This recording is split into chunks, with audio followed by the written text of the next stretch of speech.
Have you ever walked alone at night and felt like someone was calling your name?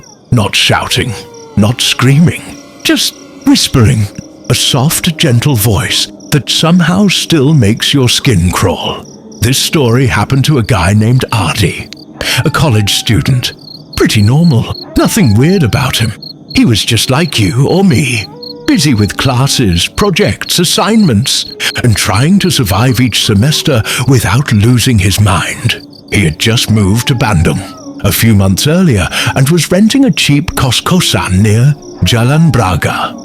It was the kind of place you rent when you're a broke student, small, a little dusty, but livable. Nothing special, nothing spooky. You know that area, right? Jalan Braga, famous, kind of vintage. Full of Dutch colonial buildings, narrow alleys, cozy cafes, and old walls with fading paint. During the day, it feels artsy and alive. But at night, it's different. Like the buildings start remembering things. Things they've seen. Things they wish they hadn't. One Thursday night, Artie stayed late on campus. Group project. You know the drill, everyone disappears around 9 p.m. and leaves you to finish the slides. He didn't mind. He actually liked the quiet sometimes. It was already around 11:30 p.m. when he finally packed up and left. The streets were almost empty, and the sky was cloudy. No stars, no moon. Just the dim yellow glow from the old street lamps. Instead of taking the longer main road, Artie decided to use a shortcut. It was a narrow alley behind an old cafe that had been shut down for years. Most people avoided that path at night. Locals said it felt weird, but nobody could explain why. Artie didn't care. He was tired, and his co's was only about 7 minutes away if he cut through the alley. So he walked. His steps echoed softly against the cracked pavement. The alley smelled like damp moss and wet concrete. There was an old tree at the corner, its branches hanging low, almost like they were reaching out. Artie walked faster. His backpack bounced slightly with each step. He just wanted to get home and sleep. Then he heard it, a whisper, clear, soft, and terrifying. Artie. He froze, dead in his tracks. It wasn't loud. It wasn't harsh. But it was right next to his ear, like someone was standing behind him, leaning in close and whispering his name. He turned around immediately. Nothing. The alley was completely empty, just silence and shadows. A black cat crossed the path a few meters away, looking at him for a second before disappearing into the dark. His heart was racing, but he tried to calm himself. Maybe he imagined it. Maybe it was just the wind. Or maybe, just maybe, someone else was calling someone with the same name. "Don't be stupid," he muttered to himself with a nervous chuckle. "You've watched too many horror movies, bro." Still, he picked up his pace. He didn't run, but his steps were faster, his breaths shorter. He kept glancing over his shoulder, half expecting to see someone following him. But there was no one. The street was dead quiet. He finally reached his co's, a 2-story building with a narrow gate and flickering porch light. He unlocked the front gate, walked in, and made sure to lock it behind him. The small hallway inside was lined with doors.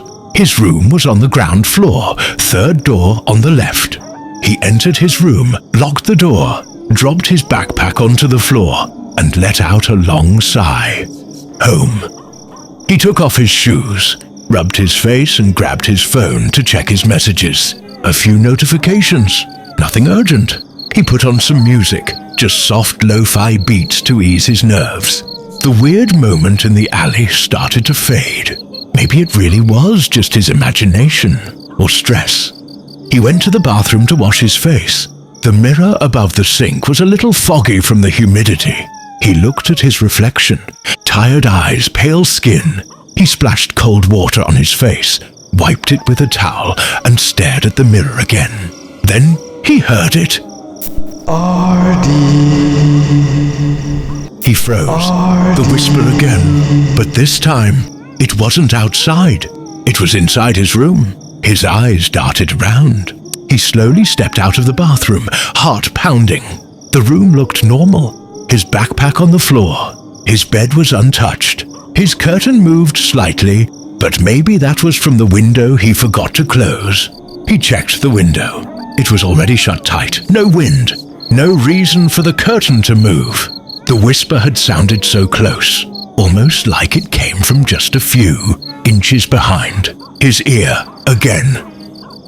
He stood in the middle of the room, too scared to move, too scared to speak. Every little sound now felt amplified. The hum of his phone charger, the slow drip of the bathroom faucet, his own heartbeat pounding in his ears. "Relax, it's nothing," he whispered to himself. He sat on the bed and pulled the blanket over his lap, even though it wasn't cold. He reached for his phone, thinking of calling a friend, but stopped. What would he even say? Hey, someone whispered my name and now I'm scared to death in my own room. He shook his head. No way! Still, something felt wrong. He turned off the music. Now there was only silence. He sat there, eyes on the door, ears trying to catch every little noise. Then, there was a soft creak from the corner of the room. He turned slowly toward the mirror. His skin crawled. The mirror was foggy again, but the air wasn't humid. He hadn't washed his face in over 10 minutes. He got up slowly, step by step, and walked toward the mirror. Nothing, just his reflection again. But as he turned to walk back to his bed, he saw it, out of the corner of his eye. Just for a split second, a shadow moved behind him in the mirror. When he turned around, nothing, just empty space. 4 walls, a desk, a window. His chest felt tight. Breathing became hard. He didn't know what was happening. He wasn't sleepy anymore. He wasn't tired. He was just scared. That night, Artie didn't sleep. He left the lights on, curled up in bed, staring at the ceiling, listening to the silence, waiting for the whisper to come again. It didn't, not that night. But somehow, deep down, Artie knew it wasn't gone. It was waiting. Artie tried to forget what happened that night in the alley. The whisper, the cold breath against his skin, the strange silence in his room. It all stayed in his head long after the sun came up. But he convinced himself it was nothing. Maybe he was too tired. Maybe he imagined it. That's what he kept telling himself. People hear strange things all the time when they're exhausted, right? The next day went by slowly. Artie barely paid attention in class. Every time someone said his name, even in a normal voice, his shoulders jumped. He didn't tell anyone what happened. Not his roommate from another floor. Not his friends from campus. Not even the chat group. He didn't want to sound crazy. He told himself it was over, that it wouldn't happen again. But that night, it got worse. It was around midnight when Artie got ready for bed. He had just finished brushing his teeth. The small sink in his room's bathroom was foggy with steam from the warm water. He wiped his face with a towel and looked up into the mirror. That's when he saw her, a woman, in the mirror. She wasn't blurry. She wasn't hiding in the corner. She was right there, directly behind him. She wore a white kabaya. The traditional fabric was slightly dirty, as if she'd been walking through mud. Her long black hair was pinned neatly, but it was wet, dripping slowly onto her shoulders. Her face was covered. A sheer white veil hid her features, but Artie could feel her eyes. He couldn't move. His body stiffened. His breath froze in his throat. He stared at her in the mirror, unable to blink. Then instinct took over. He spun around, arms raised. There was no one there. His bathroom was empty. His heart pounded so loud he could hear it in his ears. He turned back toward the mirror, desperate for confirmation. She was gone. Just his reflection now. Pale face, shaky hands, eyes wide with terror. He rushed out of the bathroom, slammed the door shut, and leaned against it, chest heaving.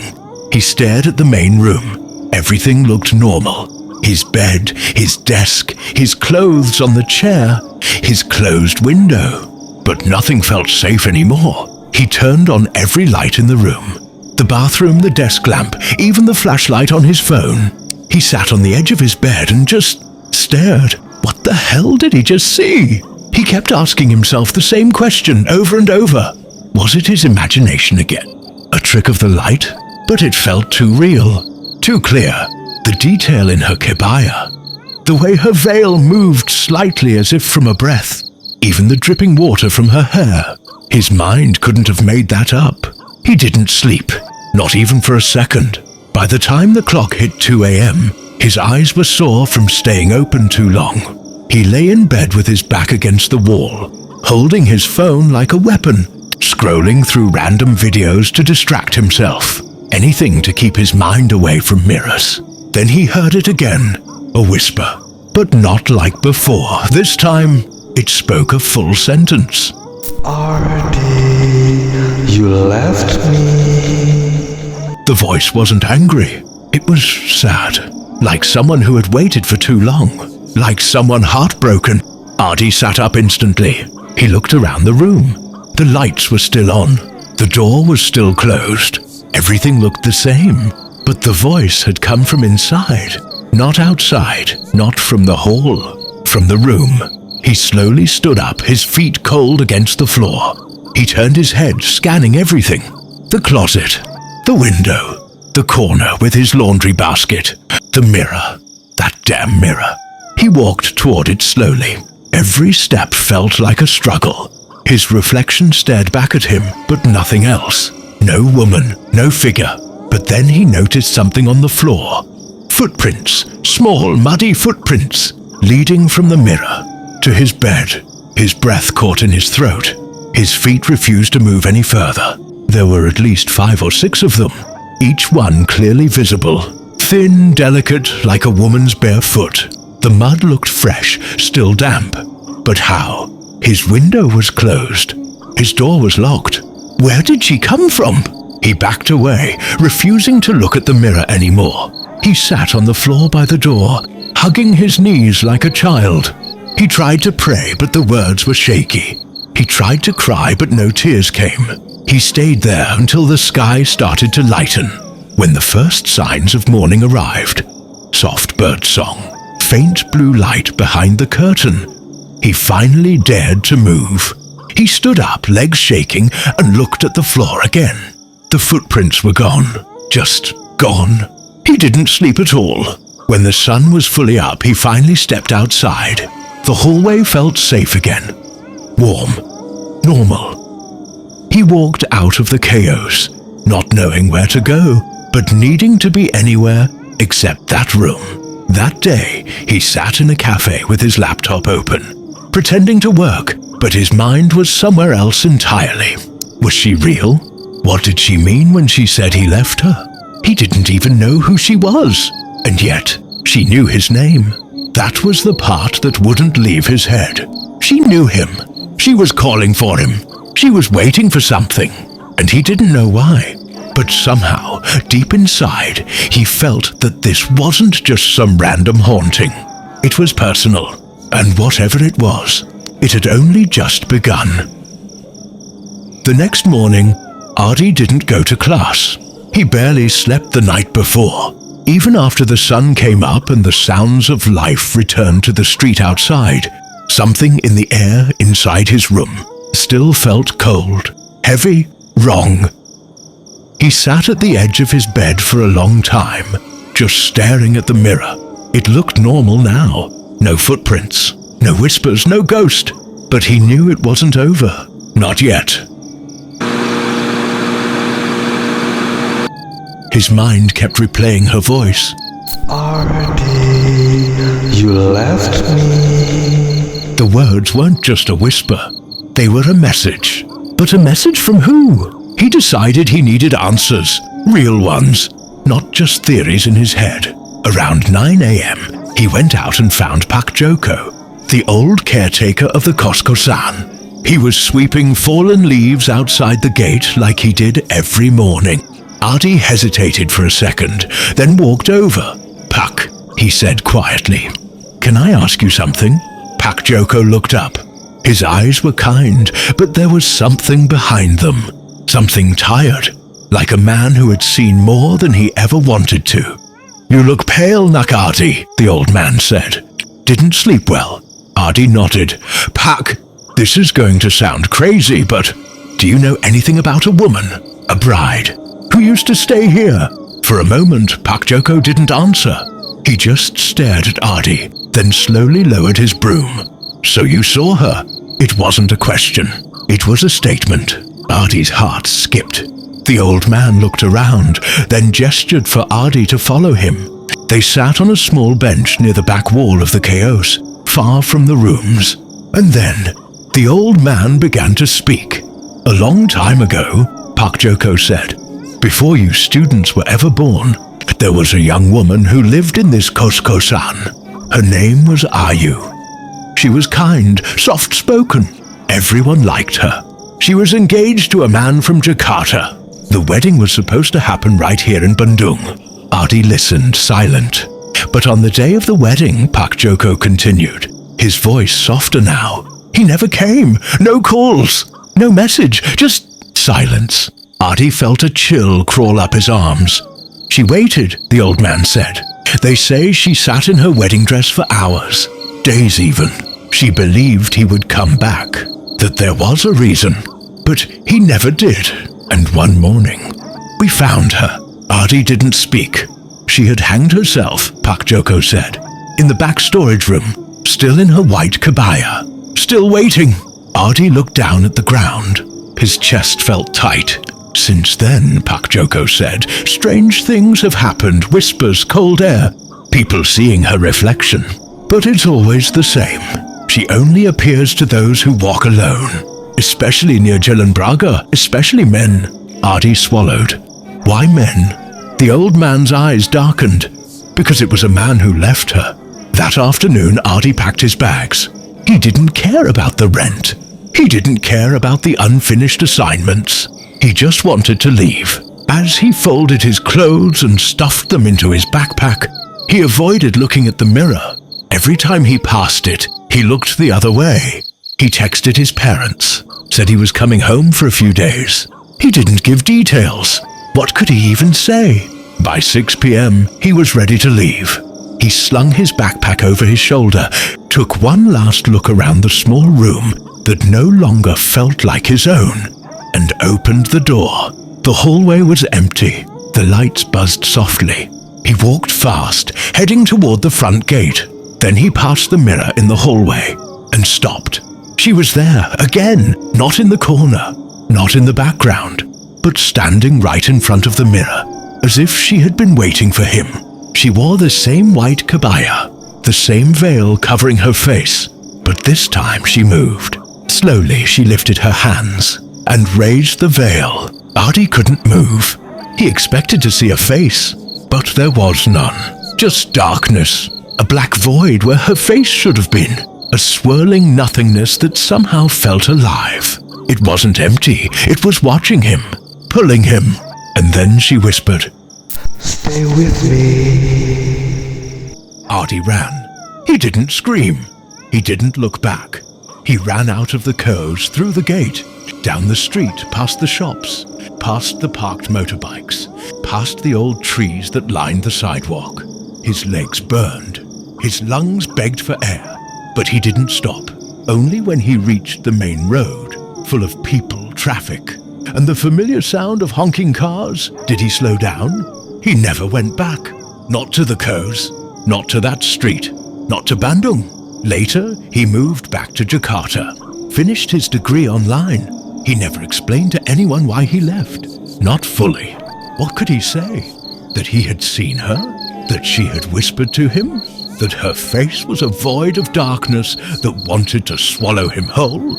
People wouldn't believe him. Maybe even he wouldn't believe himself if it hadn't happened again. Because sometimes, when he's walking alone at night, in a quiet street, far from Bandung, he still hears it, soft, close, a whisper. Artie.